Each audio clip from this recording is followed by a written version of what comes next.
নমস্কার বন্ধুরা, নব রান্নাঘরে একটা নতুন রেসিপিতে তোমাদের সবাইকে আবারও অনেক অনেক স্বাগত। আজকে আমি একটা আলু পটলের রেসিপি তোমাদের সাথে শেয়ার করব। একদম যখন একঘেয়ে লাগবে আলু পটলের তরকারি খেতে খেতে, তখন কিন্তু এইভাবে আলু পটলের তরকারি তোমরা ট্রাই করতেই পারো। তো চলো সোজাসুজি এবার রেসিপিতে যাওয়া যাক। তেল বসিয়ে দিয়েছি, তেল তো গরম হয়ে গেছে। এবার ফোড়ন দিয়ে দেবো শুকনো লঙ্কা আর গোটা জিরে। এবারে দিয়ে দেবো পেঁয়াজ কুচি।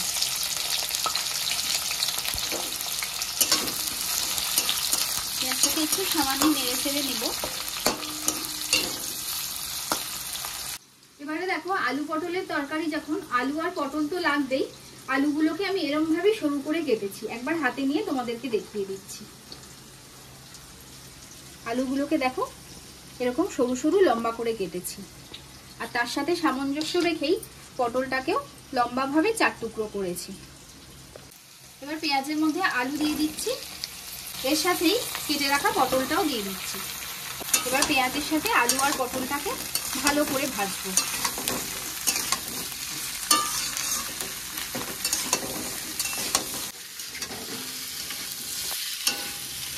মিনিট 5 আলু পটলটা আমি কিন্তু ভেজে নিয়েছি। দেখো আলু আর পটল অনেকটাই মজে গেছে আর পটলের কালারটাও চেঞ্জ হয়ে গেছে। এবারে কিছু মশলা দিয়ে দেবো। প্রথমে দিয়ে দিচ্ছি নুন, হলুদ গুঁড়ো, দিয়ে দিচ্ছি কাশ্মীরি লঙ্কা আর ঝাল লঙ্কা একসাথে মিশিয়ে রেখেছিলাম সেটা। একটু ভালো করে আবার নেড়ে চেড়ে নেব।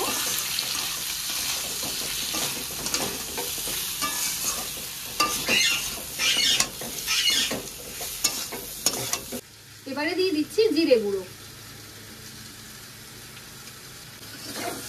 আবারও ভালো করে আলু আর পটলের সাথে সব গুঁড়ো মশলাগুলোকে মিশিয়ে নেব।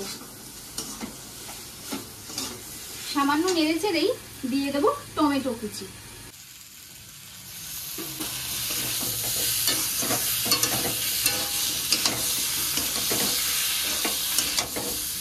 এবারে দিয়ে দেবো আদা বাটা।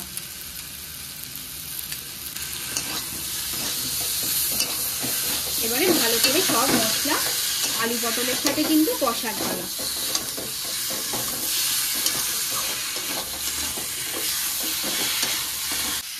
এবারে অল্প অল্প জল দিয়ে কষাতে থাকবো।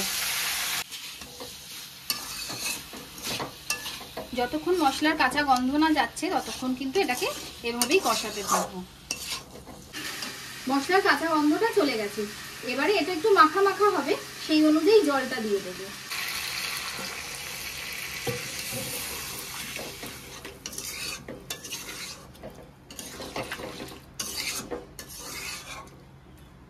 এবারে এটাকে ঢেকে দিয়ে আলু আর পটল সেদ্ধ হওয়া পর্যন্ত অপেক্ষা করব।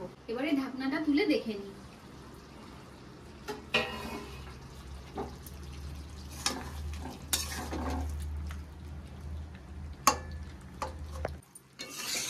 আলু আর পটল কিন্তু খুব সুন্দর করে সেদ্ধ হয়ে গেছে। এবারে এর মধ্যে দিয়ে দেবো সামান্য চিনি আর গরম মশলার গুঁড়ো। ভালো করে মিশিয়ে নিয়েছি। আবারও মিনিট খানেক ঢেকে রাখবো।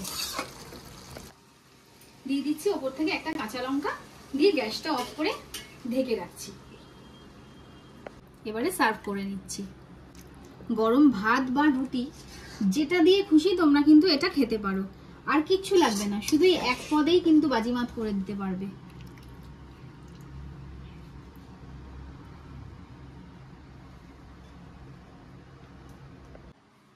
তাহলে এই অন্যরকম আলু পটলের রেসিপিটা তোমাদের কিরকম লাগলো সেটা অবশ্যই আমাকে কমেন্টে জানিও। আর তোমরা যদি কেউ এভাবে এটা বাড়িতে করে থাকো তাহলে সেটাও কিন্তু আমাকে কমেন্টে একটু জানিও। আর যারা ট্রাই করোনি কখনো এটা, তারা অবশ্যই ট্রাই করবে আর আমাকে কমেন্টে জানাবে যে রেসিপিটা তোমাদের কিরকম লাগলো।